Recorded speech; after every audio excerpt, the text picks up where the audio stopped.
Welcome to Destination Marriage, a podcast about successfully navigating the winding roads of marriage.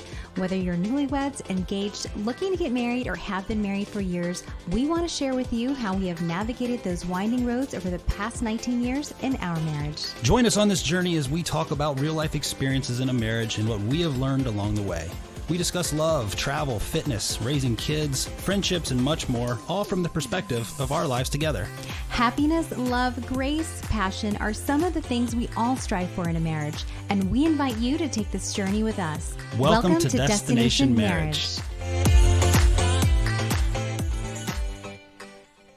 Welcome to episode 30 of Destination Marriage. I'm Jackie. And I'm Tommy. And we are thrilled to have you join us on this journey today. Indeed. So this is our first episode of the new 2021 year. I can't even say it yet. Have you written it down yet? Have you had to write 21? No, I haven't. Yeah. Actually, I don't even think I've had to do it in an email because my computer just automatically does it for me. Yeah, so, I haven't had to write it down and mess it up and I haven't had to write a check. Not that I'm writing a lot of checks, but I'm just saying like I haven't had to write a check or anything like that. So, yeah.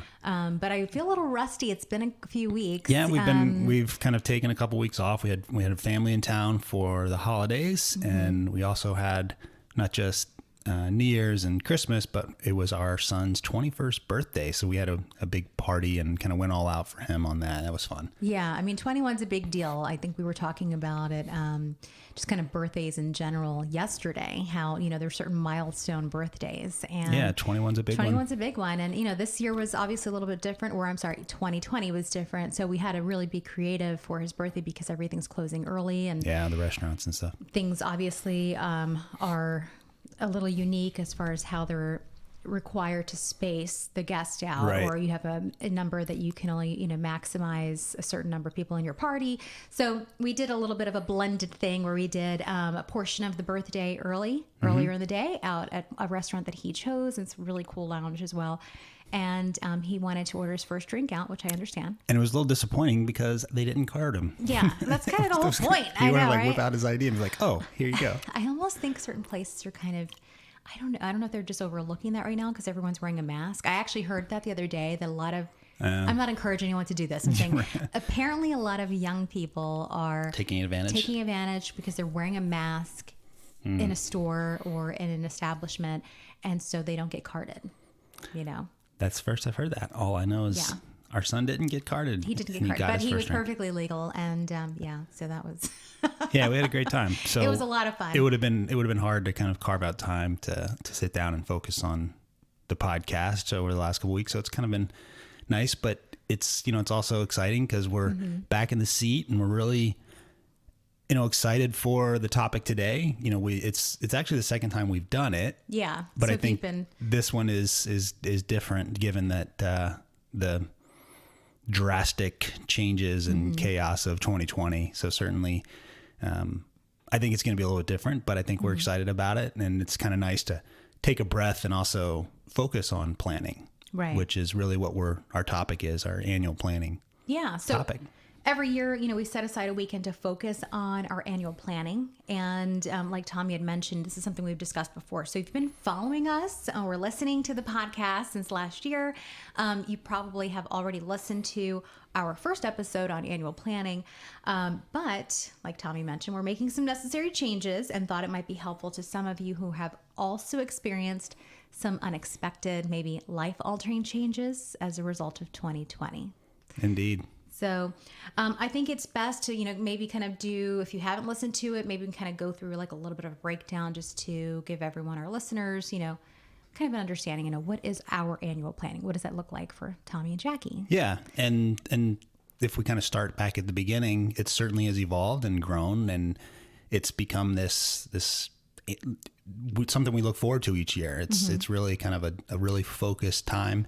It started in our kitchen table in our little rented condo years ago, where it started with just kind of writing down some goals, and it's really evolved to now where it's almost structured. Like we have to do certain things. It actually wasn't our table either. It was my grandfather's table. We were borrowing it. Yeah. Yeah.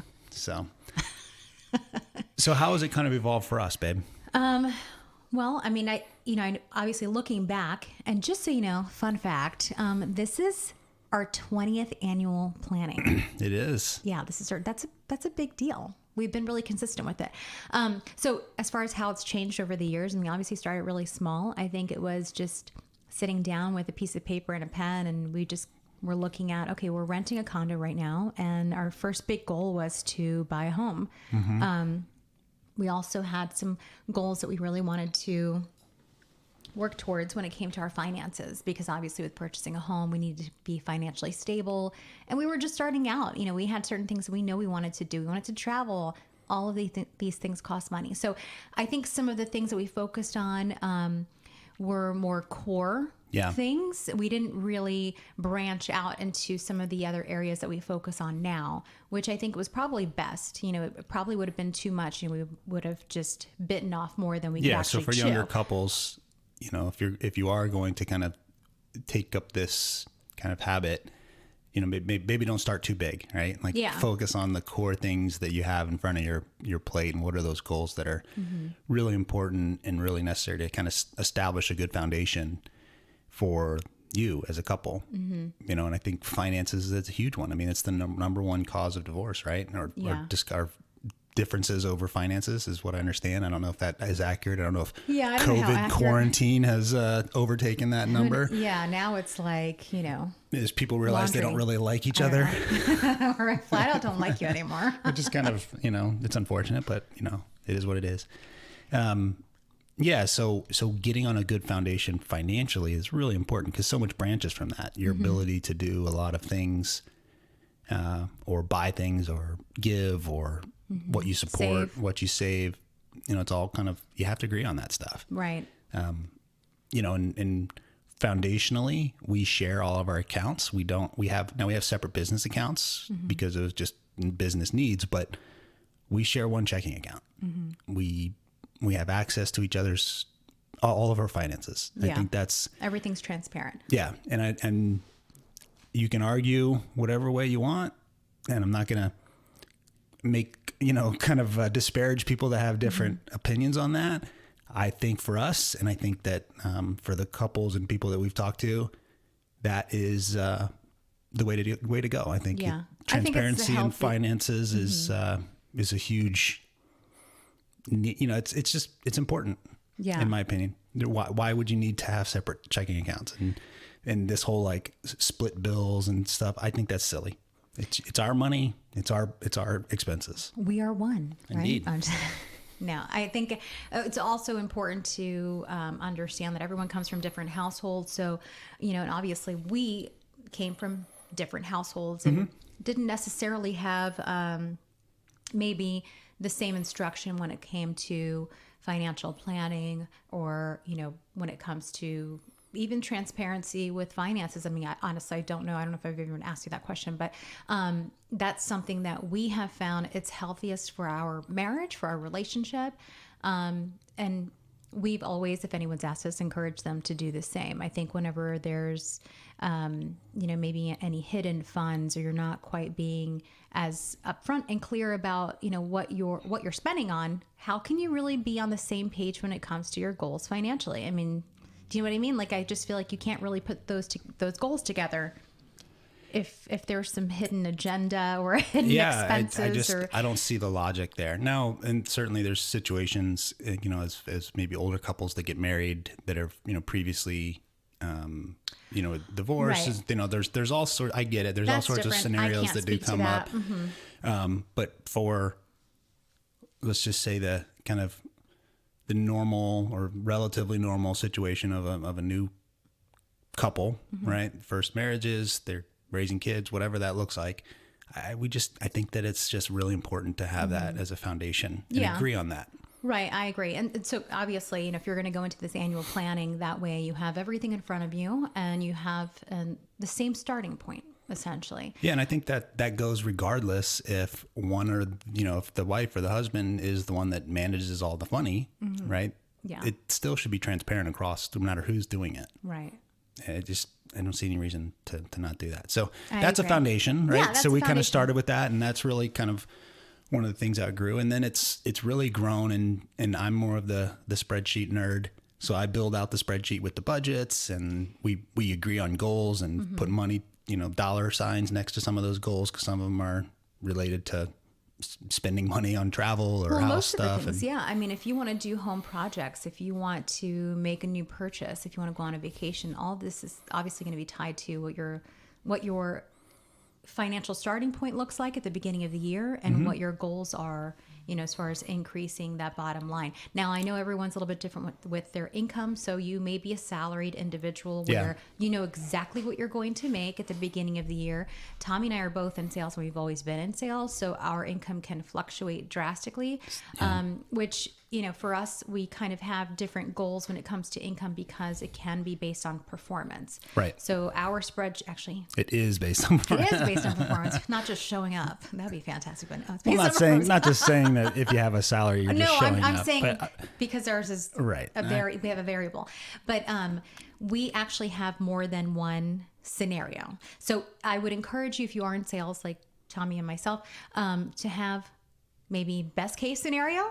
Okay. And to be completely honest, we did not have a pandemic scenario last year. Yeah. We didn't plan for the COVID scenario. And so that's really why we're going to make some changes, because 2024 is our hand to make some changes, and we have to look at things differently this year.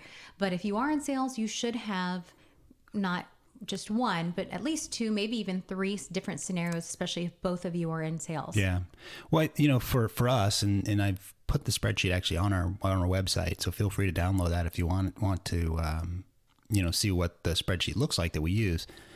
But it's, there's all sorts of budgeting tools, and they've certainly gotten more efficient online, where you can, like for Quicken, you can actually build a budget and download all of your actual expenses from your different credit cards or checking accounts. And then you can see your difference, which is nice. I still like the spreadsheet because we can play around with the income. We can certainly tweak the expenses very easily too. It's like, hey, we want to decrease our spend on dining out or groceries. That's always the one. It's and we never do it. Groceries. What is wrong with us? But we always say we're going to cut back on groceries. To be completely just honest with you guys, like that is our struggle. Okay, we spend so much money on food. We do spend a lot of money on food. Problem with food. But so let's kind of talk about the structure of what we do in our process. First, before we've kind of jumped into the budget thing. So let's keep going with that. So we have a spreadsheet that has links to different things. So there's different tabs on the spreadsheet. The spreadsheet has a budget. Then we have on that master sheet, if you will, it has all of our expenses that we expense out for everything we could possibly spend on. The income is, because we're variable and we're commission based, for I have a base and a plus commission, and Jackie has her own business, so it's all variable there. That there's separate tabs, so you can play around with what you think you're going to make, and if we make this, here's what it would be, and so on. And that then flows over to the spreadsheet, and then you can see your differences based on what your plans are and what your goals are. Right. Then we also have, like Jackie had mentioned, we have a home projects tab. So we'll sit there as we go through our planning process and say, okay, what projects do we want to work on this year? For us, last year we actually finished a lot of the projects because of the quarantine. So we knocked out a lot of that. But, there's things that as our house gets older. So last year we replaced all of our appliances because they were just going. They were old, Well, our dishwasher was leaking. It was leaking. That was a problem, right? It was basically telling us, like, I'm done. Well, I think 2020 rolled around. I was like, I'm out of here. We couldn't be on a phone call, a work call, if the dishwasher was going because it was so loud. It's pretty bad. So, that was just one example. I think we have to be, we want to replace our upstairs carpet. It's just, carpet wears. It just gets older. There's things like that as the house gets older that we have to plan for. So we put that into our home projects kind of plan, and then we can kind of triage things if something emergency, like the dishwasher's leaking all over the floor and can't fix it. Right. You can kind of play around with that, but you have like all the things, and you kind of try to build in, a level of importance. A level of importance. Yeah. So we just rank them based on, we list them all out, and then we rank them. Like what's most important, and sometimes the cost certainly is going to be a a factor in that. And that's something actually we had learned through trial and error.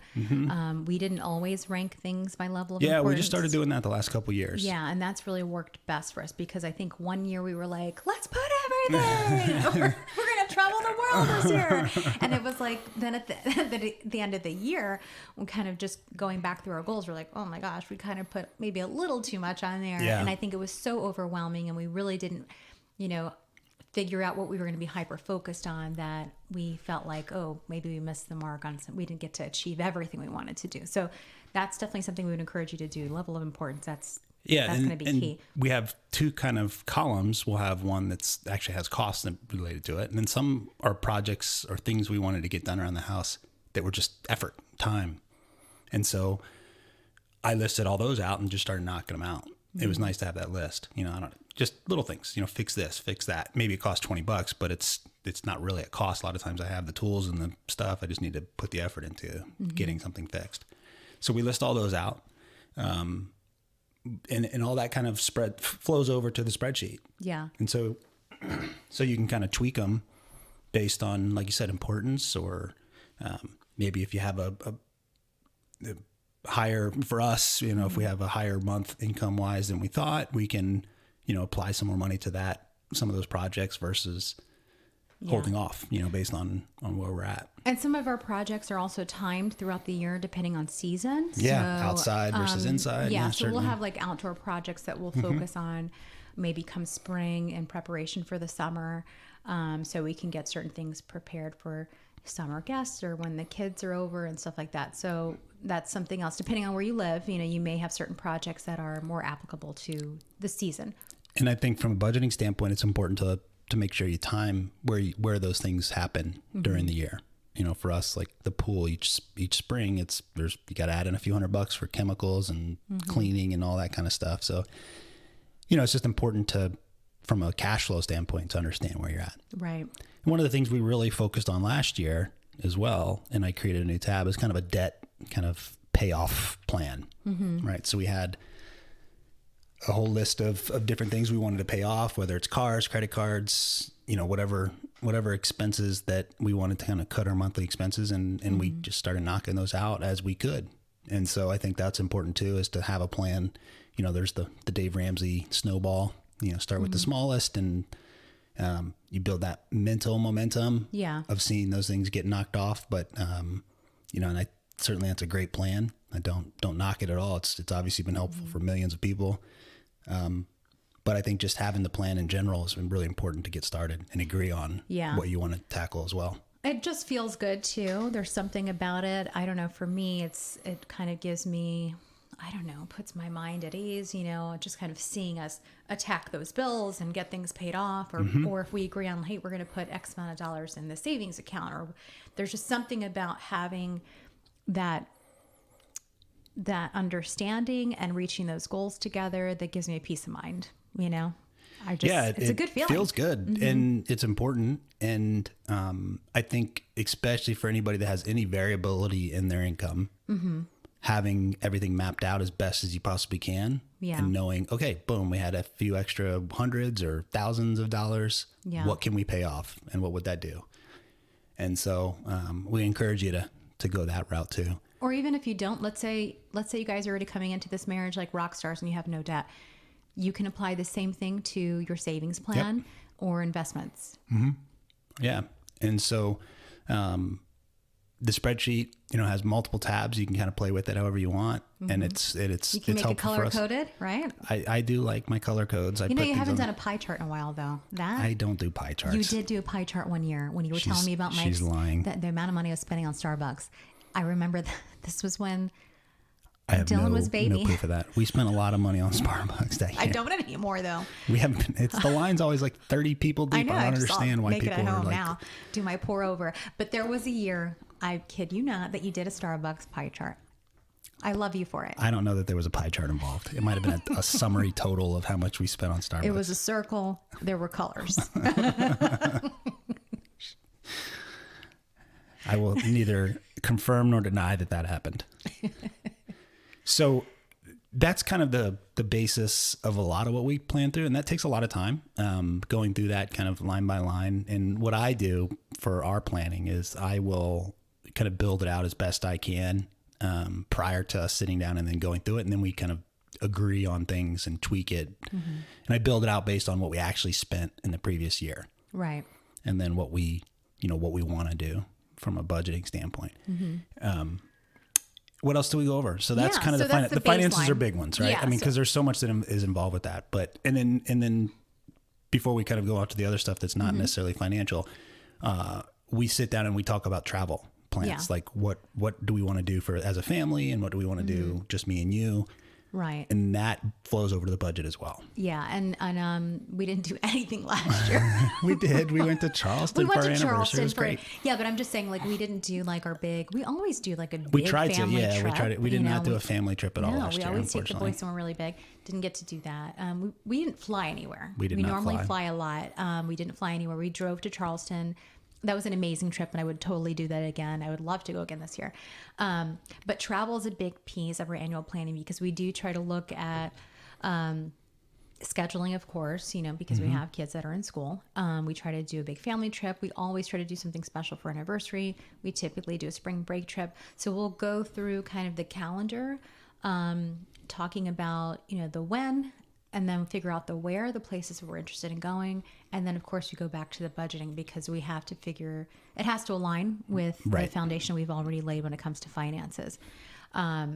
So this year, I mean, I would hope we're able to really attack that list. Last year, we just, obviously.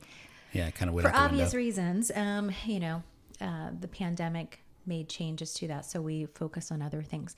But the travel piece is probably the one tab that I love most, because it's fun. It's exciting. It's like something that we are both interested in, and it's also kind of a family goal if we're doing a big trip.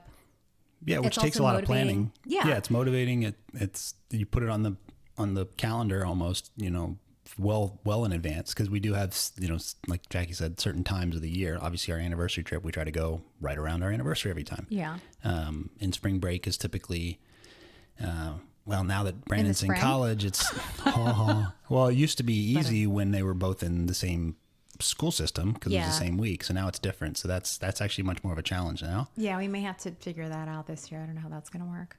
And then, the beauty of having a lot of variability, the beauty and the challenge with variability in income is we can kind of carve out a quick weekend getaway for me and you. And we do that as often as we can too. Right.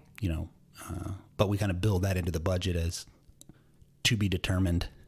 Yeah. Like but it gives us incentive, right. It really does. It helps. Well, at least for myself, I mean, I feel like one of the number one things that motivates me when I'm working on, my goals for the business or what I want to make is what, outside of what we're able to do as far as travel, those incentives, because I don't travel for work right now. I mean, I work from home, which definitely has its perks, but let's face it. I mean, you need to change your scenery. Yeah. You need to change your scenery. Yeah. And as much as I love being home, I really love traveling, and I love traveling with you and, of course, the boys.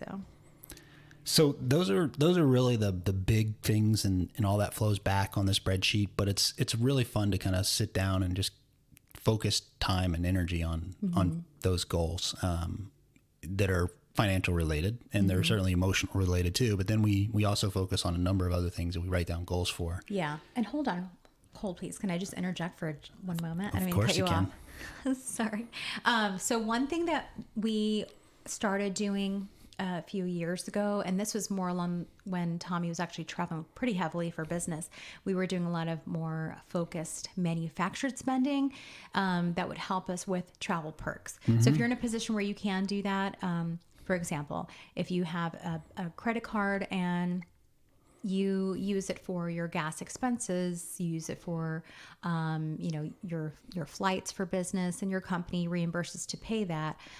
Get a credit card that you can actually earn miles. You can earn points, and then you can use that for your family travel. That was great. What'd you say? That was great when we had all those that was perks. fantastic. I mean, it was a give and take, because I hated the amount of travel I was doing.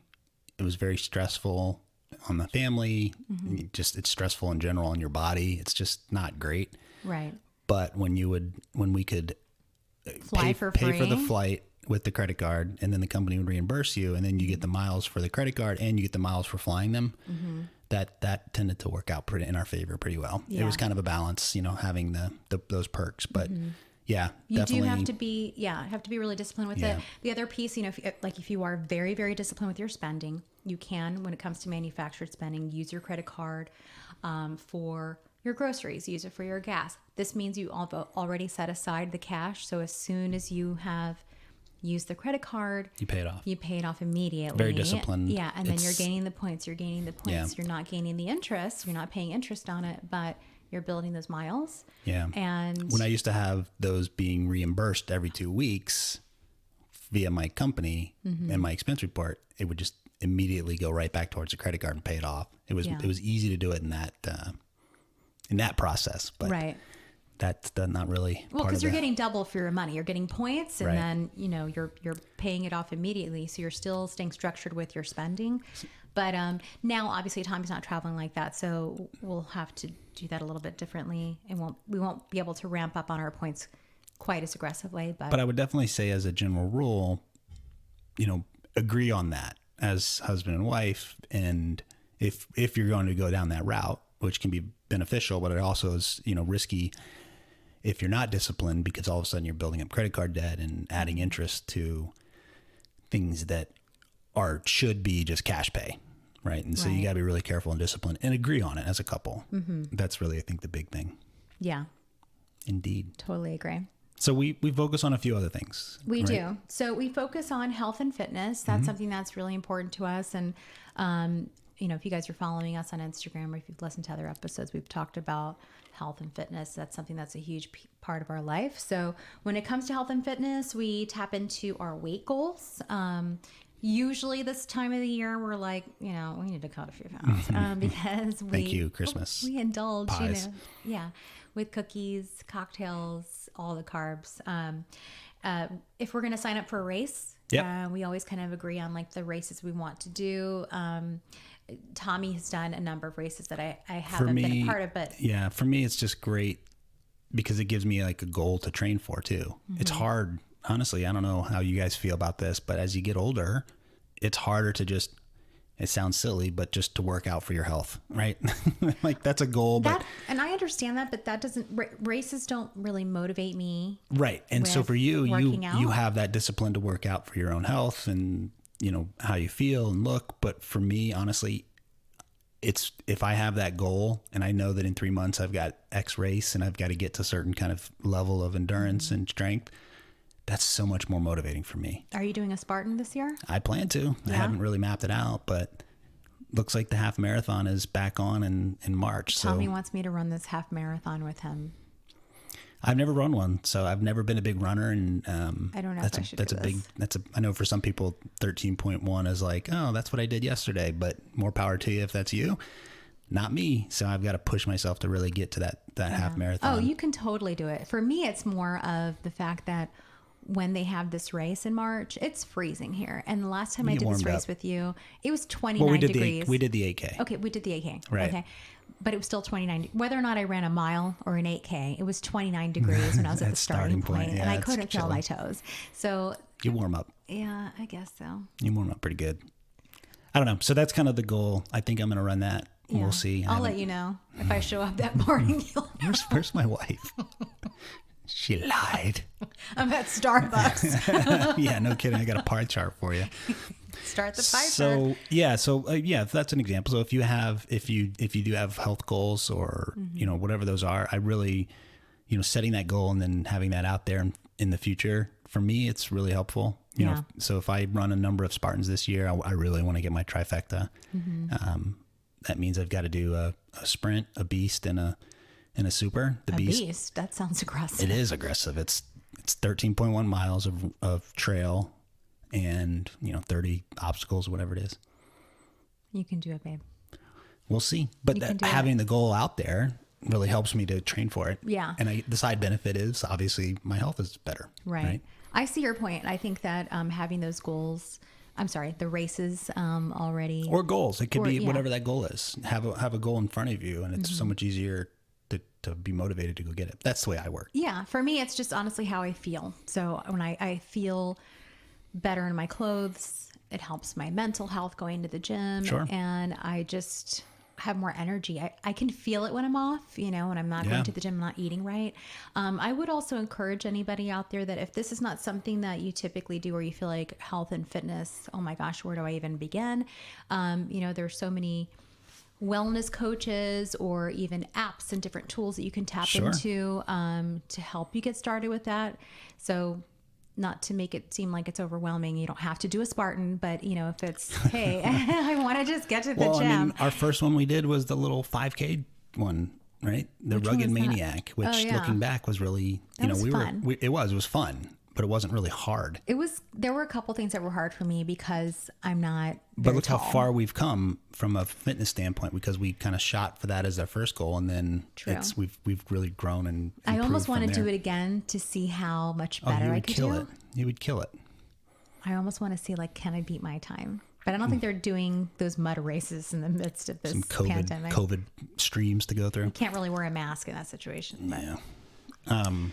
So, But I think that kind of brings up a good point. Something that's kind of overarching for this whole thing, and one of the reasons we do this is, and I don't know what the data is, but I remember last time I looked it up. yeah. You're like 50% more likely to achieve a goal if you write it down. The actual process of writing it down. Was it 50%? I actually thought it was higher than that. Whatever it was, yeah, it's significantly higher. Right. So that's one of the reasons we write all this stuff down. Yeah. Whatever format that looks like for you, write it down, agree on it, talk about it.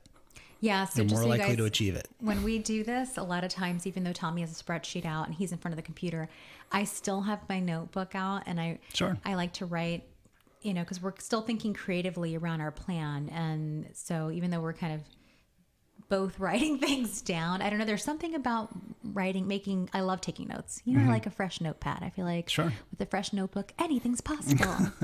I saw actually a meme today on Instagram. It was about going to the gym as a gym, but I think it applies to whatever those goals are. Is like, you're in a good place when it takes more discipline to skip a day at the gym than it does to get motivated to go. Right? I think it's a good way of looking at it. Like, if you miss a day and you're like, oh man, I missed a day, and it bothers you, that's a good thing, right? It does bother me. Right. It does bother me. But when you get in that groove of not going, it's easy to stay in that groove of not going mentally. Like, not today. Maybe tomorrow.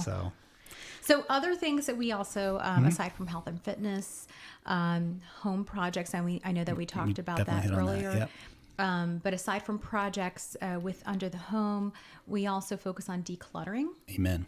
So Tommy loves to declutter.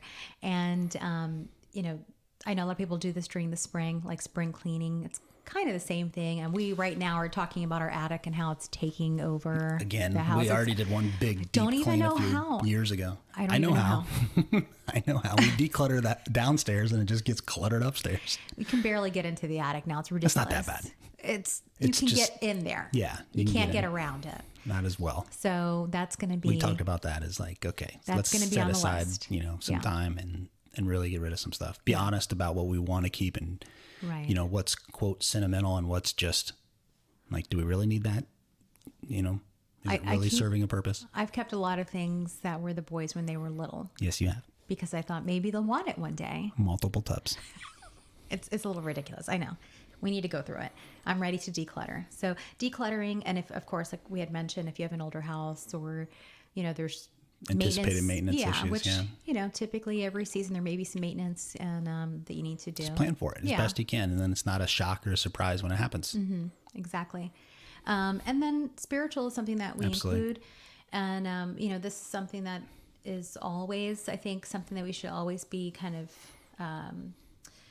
working on, it's not set a goal and then just go get it. It's a all everyday type of thing, but there are some hard kind of goals that we put down as far as tithing and church attendance, which again, 2020, it's made it that's really changed very crazy this year. Mm-hmm. And really we're certainly not going to get into the, churches being closed versus other businesses being open, but But it's just changed how we're able to attend. But regardless of whether or not you're able to attend physically or virtually, like there's still certain things a part of that, how we're really plugging in, and how we want to, not only as husband and wife, but how we really want to make sure this is something that is important and a heavy focus in our home life and for our children. So there's family goals, there's marriage goals there, and then certainly there are individual things that you want to focus on, or I want to focus on in our walk. So right, exactly. And then the other thing that we talk about when we sit down to do our goals and our annual planning, obviously most of this is as husband and wife, and it still is, but we're still individuals. So, I have individual goals. Tommy has individual goals. And I know there's a little bit of a debate. I did read something recently and it was like, should you share your individual goals with your spouse? And what do you think?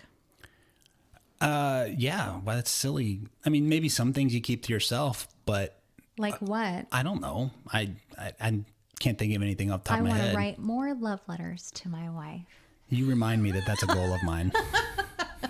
Don't worry. But I think, to answer that question, I think, and this goes with some of our other stuff, one of the things that we've also, I think it kind of came with the whole priority ranking around home projects in particular. But, it's also good to bounce ideas off. That's part of the reason we do it together. And one of the things we've really been more, I guess, assertive with the last couple of years has been, let's take an honest look at that goal. Is that really realistic? Yeah. And if it's not realistic, there's the whole SMART goal thing, right? And part of that is the R, and that is it realistic? Because if you create all these unrealistic goals, you're not going to achieve them, and it's going to clutter up your mind and your brain. So I think saying those goals, and it's not to downplay somebody's dreams or goals, but it's to put them in perspective a little bit, and again, it's not, if you say, I want to do this, and I'm like, babe, that's not something you should do this year. It's all on how you kind of approach it and how you discuss it. But sometimes you have to kind of, and this is, I don't know, I struggle with this because you don't want to. I'm more of a dreamer. Okay. But you don't want to dissuade people or hurt their spirit, but you also have to. Maybe that's why they're saying don't share with their spouse. They're going to kill your dreams. No, I was thinking more along the lines of, I like to share my individual goals with you because I think of it this way. If you share them with your spouse, then that person can encourage you. There's a level of accountability. My individual goals may be things that really just don't pertain to you, because maybe it's things that I'm focused on, like as a mom. These are things that I want to do with the boys. Right. As a mom, I want to change this, or I want to do this in our home. I'm not saying you would be on top of me, nagging me about it. I'm saying, but checking in and saying, hey, or encouraging me. Encouragement. Yeah, more of encouragement. Encouragement and accountability to the goals that you set for yourself. It could be little things in a positive way. They really we really want to focus on the positive impact of telling each other our goals. Right. To help not being not being a Debbie Downer, like, right. You'll never do that. Yeah, that's different than being realistic. If I said I want to make $2 million this year, I would say go for it. I know, go for it, but also you can do it. But also there's the reality of, if I put my head in that cloud, it could also be a negative emotionally if I don't reach that. You just gotta find a balance there with what's a dream. I say shoot for the moon. I agree 100%, but there's also that, if you shoot for the moon and miss, the world is your oyster. Okay, gosh. If you shoot for the moon and miss, emotionally, that could be a negative too. So how do you balance that? If you shoot for the moon and miss, hear me. If you shoot for the moon and miss, but you hit a star, okay? Is that really failure? How many analogies do you have? Is it really failure? You're going to be like, well, kind of missed the moon, but still, I'm doing pretty good. No, I agree. You want to have stretch goals. You want to have all those things. I agree, babe. Shoot. Maybe if it's, okay, take income aside, right? Like if it's getting a whole bunch of different things done. We did this last year a lot. It's like, it was around home projects, and it was like, all right, we're biting off more than we can chew. Yeah. Right. It's more about that kind of stuff, not like goals for yourself. And, but if I said, I want to run a marathon in 3 months, you might want to be like, Tommy, that ain't happening. I wouldn't say that. I wouldn't Well, say you that. should. I would encourage you, even if you think about it this way, even if you didn't complete the marathon, okay, but you took the last 3 months and committed that time to working out and preparing and training. Are you really going to care if you didn't do the marathon, but you're feeling fantastic? But what if Probably not. But okay. But the flip side of that is, what does that entail? That means every Saturday I'm carving out half the day just to run, and I'm killing my family too at the same time. So there's things you got to be mindful of with. You've been home a lot, so you can take You're like, get the hell out of the house. I feel like Okay, point most taken. married people that are working from home, they'd be like, go run. I need to clean the house, or I need to go I don't want to see your face. I want to take a bubble bath. Did you hear that, people? She's like, please leave. Go run 12 miles. No, but I mean, I'm just, you're killing me, Kuiper. I get your point. I'm just saying, even if it's a really big goal and it may seem unattainable to your spouse, I don't think that we should maybe be too quick to try to kill I agree. that dream. Maybe put things in perspective. Maybe ask questions around how do you plan on reaching that goal? Right. Is that a nice way of saying that ain't happening? Way to just rip the Band-Aid off.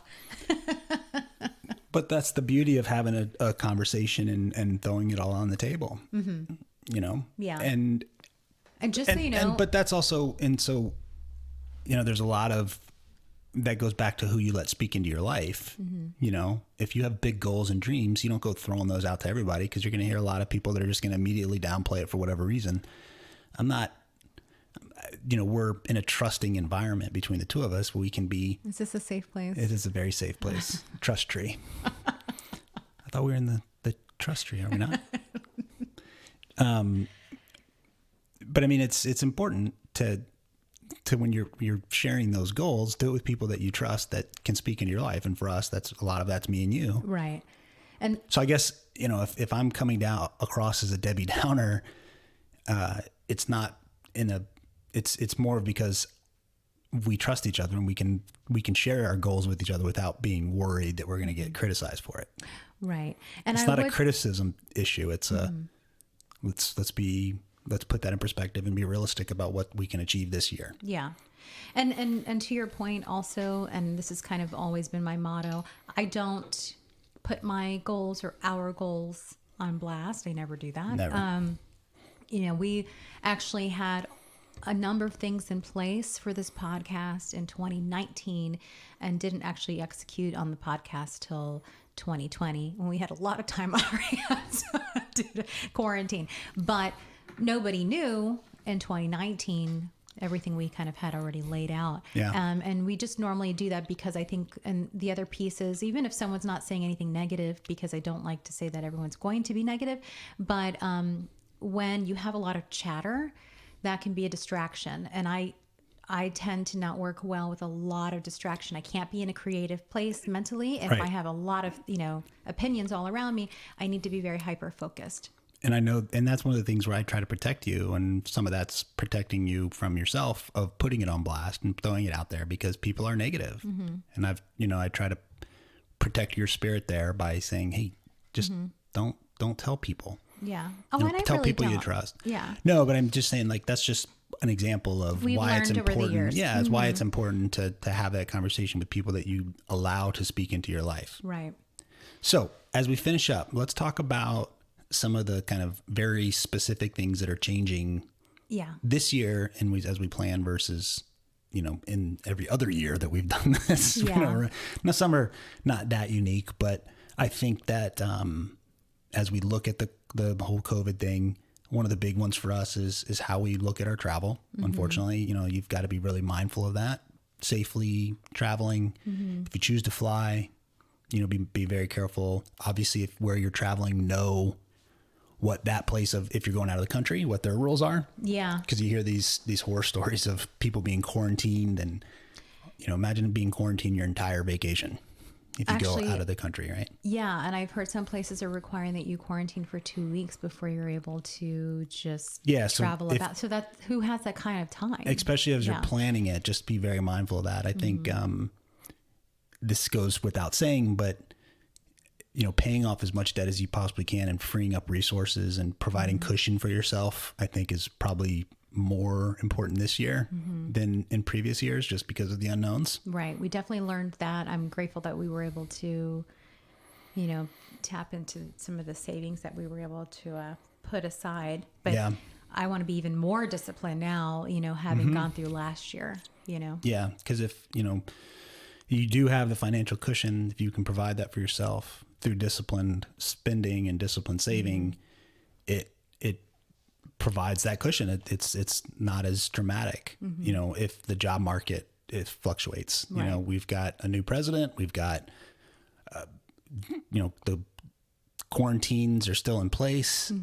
So on that note, companies still have been impacted. Yeah. And, right now are still working through that. So, obviously it's a domino effect. I know some people are still, thriving in the midst of this, but a lot of people have had to make financial changes. So if you can this year, really get rid of maybe the wants and focus on the needs and pour into those savings accounts or that nest egg or security blanket, I would do so. We're going to be doing that more so. Yeah. And I think, as we talk about specifics to the 2020 crap year that it was, there's two things that kind of pop in my mind around planning. One, there's still a lot of quarantining and there's still a lot more, a lot more people working from home. Take advantage of the time instead of maybe, which we know or is a fact, there's a lot of fights and a lot of, divorces happening right now, unfortunately. So clearly people are focusing their energy in a negative way on each other.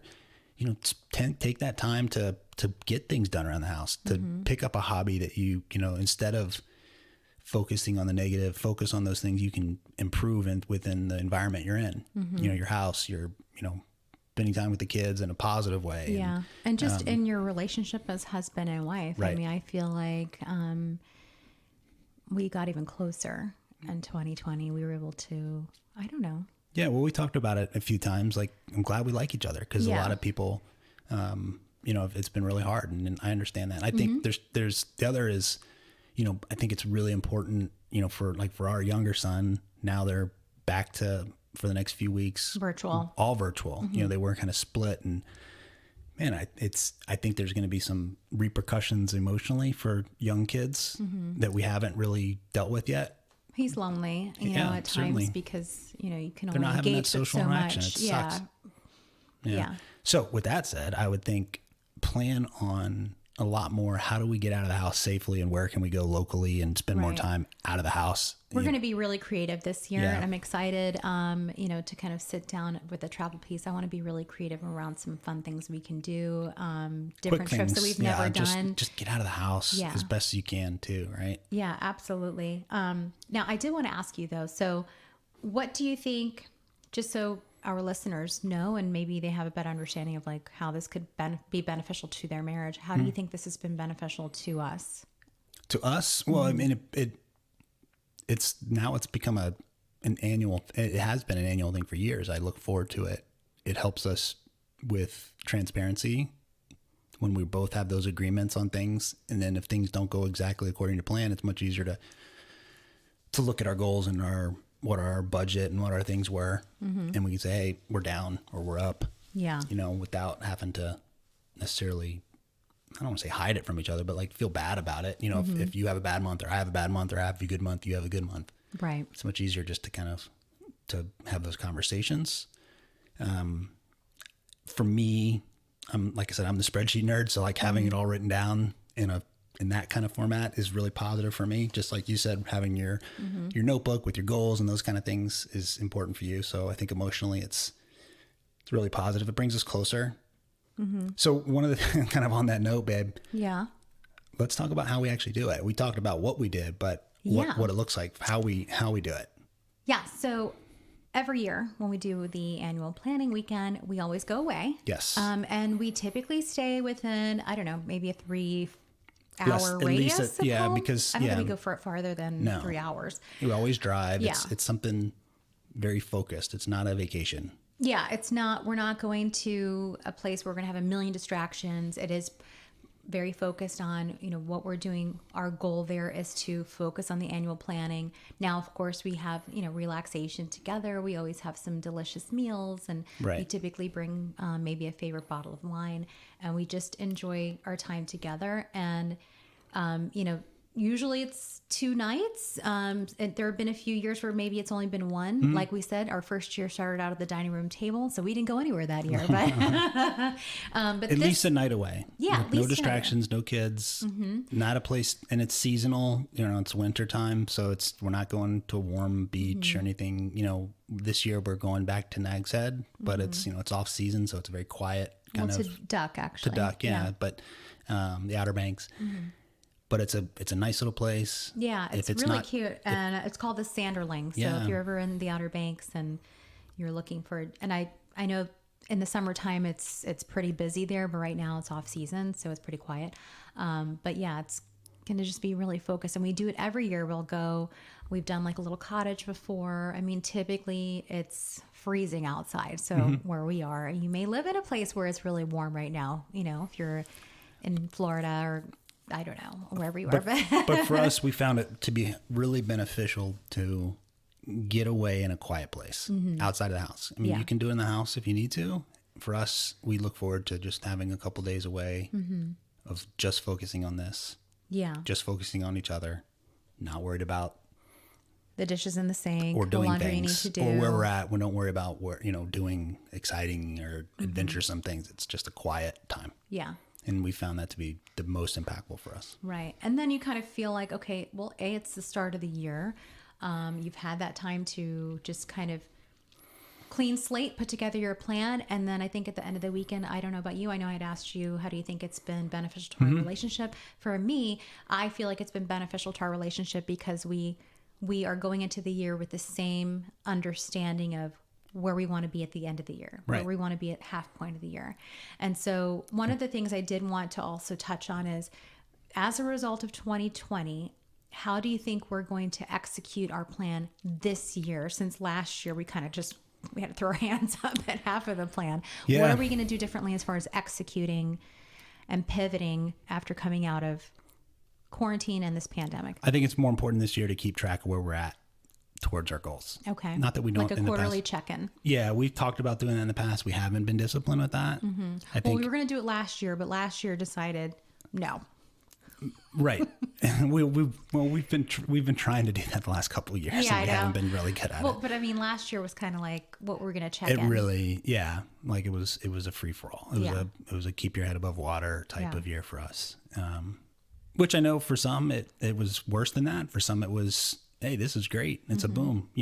Whatever you're at, it doesn't change the fact that you need to have a plan. Right. I don't know that because I think we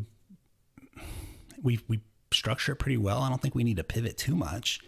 We just need to, I think the things we agreed on, like we've got to have as much cushion as we possibly can, for the variability in our income this year, and just be ready for more, ready for, baseline or ready for less. Either Yeah. way, whatever those scenarios, end up. Obviously we work hard for the more, Yeah. the positive, but be prepared for the worst, right? Yeah. I was going to say, I think for me, when I'm just kind of individually looking at pivoting, I'm thinking more along the lines of kind of reflecting on what has changed last year. How does that apply to us this year in terms of our business? Even with the podcast, for us, the podcast is definitely going to be on. We didn't list that, but for us, if you guys you have a creative thing that you're working on as well, and this is our creative space.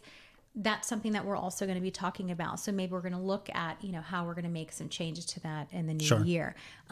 So if you work in a certain industry that maybe your approach maybe in 2019 was fantastic, didn't work well in 2020. Now you need to pivot. For me, when I'm looking at my business this year, Right. I'm going to have to pivot and make changes in my marketing approach, how I'm driving new business. So I'm looking at it that way. Yeah, that's a good point. Something we haven't talked about is we do sit down and we, you kind of really focus as part of this, again, it's us talking to each other about it, is you map out for your business.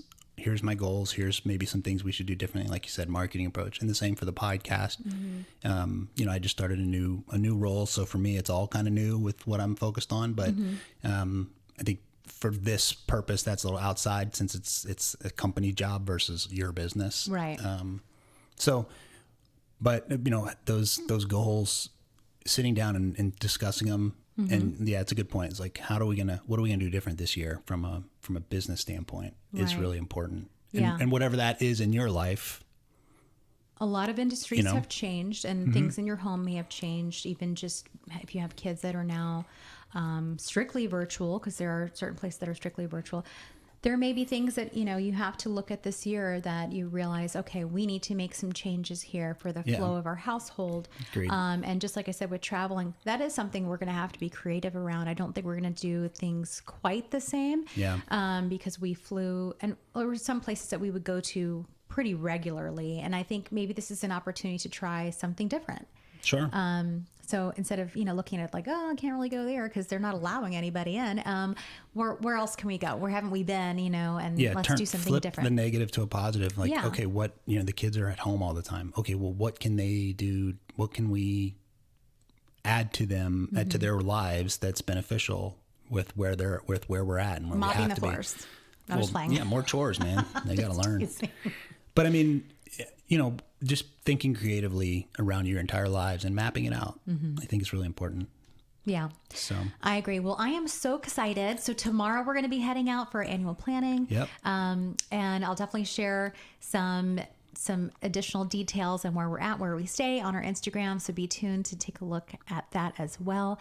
But thank you guys for being patient with us. I know it's been a couple of weeks since we've been MIA, but hopefully you had a wonderful holiday season. And again, Happy New Year. Yeah. And if you guys had any questions about what we do and any specifics, man, feel free to hit us up on Instagram or email us. We'd love to give, maybe specific feedback around, situations or some of the things maybe we didn't talk about. Yeah. If you guys also do anything right now that's maybe outside of what we shared in your annual planning, let us know. We'll be able to share that on our Instagram. So thanks again, guys. Thanks for tuning in, and we'll be back next week. Sorry. Have a great weekend. All right. Bye, guys. Bye. We hope you enjoyed this episode, and if so, please continue to listen and subscribe on Podbean, Apple Podcast, iHeartRadio, Spotify, or wherever you get your podcasts from. We would greatly appreciate positive reviews, and we will answer any questions at feedback@destinationmarriagepodcast.com. For up-to-date content and news about the podcast, you can follow us on Instagram at destination_marriage and visit our website at destinationmarriagepodcast.com. Be sure to tune in next week.